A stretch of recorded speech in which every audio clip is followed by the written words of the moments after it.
A gente vai fazer um exercício agora sobre a seção de números complexos e suas propriedades.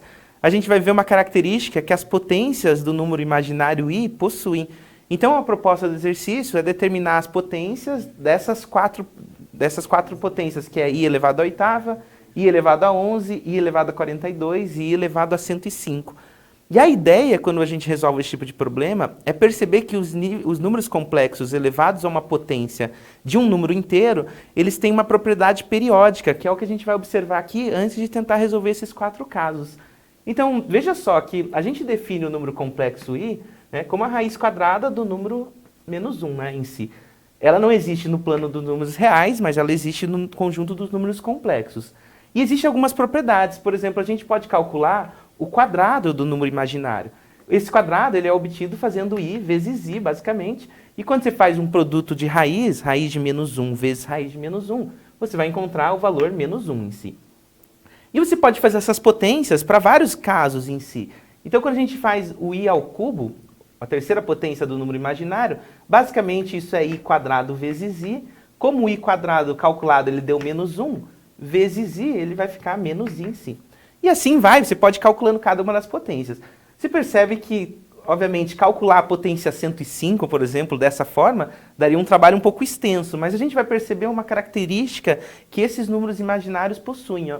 Vamos verificar o i à quarta? Não é i ao cubo vezes i? Ó.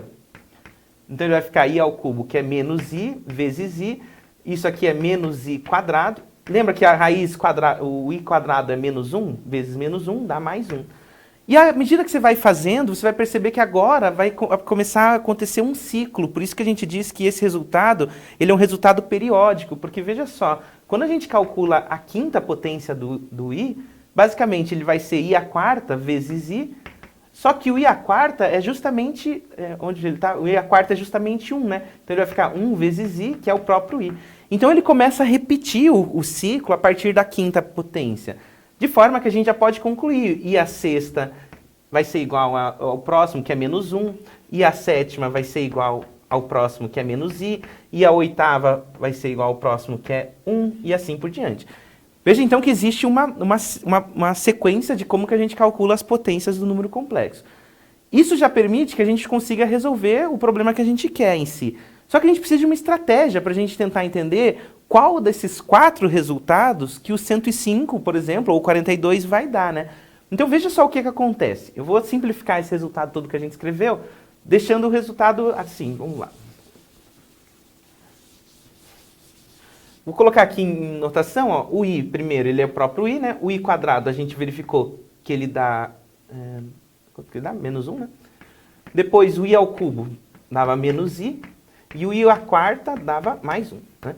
Então, basicamente, esse é o ciclo que a gente vai encontrar. O i à quinta vai estar aqui, o i à sexta aqui, i à sétima e a oitava, depois na sequência nono, décimo, 11º, assim por diante, né? O que a gente pode perceber é que a gente separou isso daqui em grupos de 4, né? Então, a ideia é que separar o número que a gente quer em grupos de 4 a partir da divisão. Veja só como isso vai funcionar. Vamos ver o que aconteceria com 8, por exemplo. Quando eu divido 8 por 4, isso aqui dá 2 no caso, né? E qual que é o resto dessa divisão? O resto é o quanto sobrou na divisão quando a gente faz essa multiplicação. Sobrou 0, basicamente, né? Vamos ver o próximo em si. O 11 divididos por 4 também dá 2 na divisão inteira, né? Porque 11 dividido por 4 dá 2 ponto alguma coisa, né? Mas tem um resto diferente. Nesse caso, sobram 3 em si, né? Então, qual que é a característica dessas duas divisões? Quando eu divido 8 por 4, dá um inteiro 2 e sobra 0. Quando eu divido 11 por 4, dá um inteiro 2 e sobra 3. E a característica que cada um desses números tem é justamente o resto deles. Quando eu divido 1 por 4, dá 0 e tem resto 1. Quando eu divido 2 por 4, dá 0 e tem resto 2, e assim por diante. Então, basicamente, o que cada um dessas potências tem em comum é justamente o fato que o resto é o mesmo. Então, aqui, basicamente, eu vou escrever de forma prática aqui, o resto dessa divisão por 4, ele é 1. O resto dessa divisão por 4, ele é 2. O resto dessa divisão por 4, ele é 3. E o resto dessa divisão por 4, ele é 0. Então, basta a gente analisar o resto para a gente verificar. Vamos ver os outros casos? Ó, por exemplo, 42 divididos por 4. 42 dividido por 4 dá um inteiro de 10 e sobra uma parte, né? Essas partes que sobra é o resto, que é um resto 2. E os 105 divididos por 4, quando a gente for fazer, vamos ver, 105 por 4, 40, 80, 25, dá 26 no caso, com o resto 1. As potências de I que tem o mesmo resto, têm os mesmos valores das potências originais. Então, veja só, o I à oitava, finalmente a gente vai responder, ele tem resto 0, então ele é equivalente ao I à quarta, ou seja, ele é igual a 1. O I a 11, ele tem resto 3, ou seja, ele é equivalente ao I ao cubo, então ele é menos I. O I elevado a 42, ele tem resto 2, então ele é o equivalente ao I quadrado, que é menos 1. E por fim, o I elevado a 105, ele tem resto 1, então ele é equivalente ao I, que está aqui.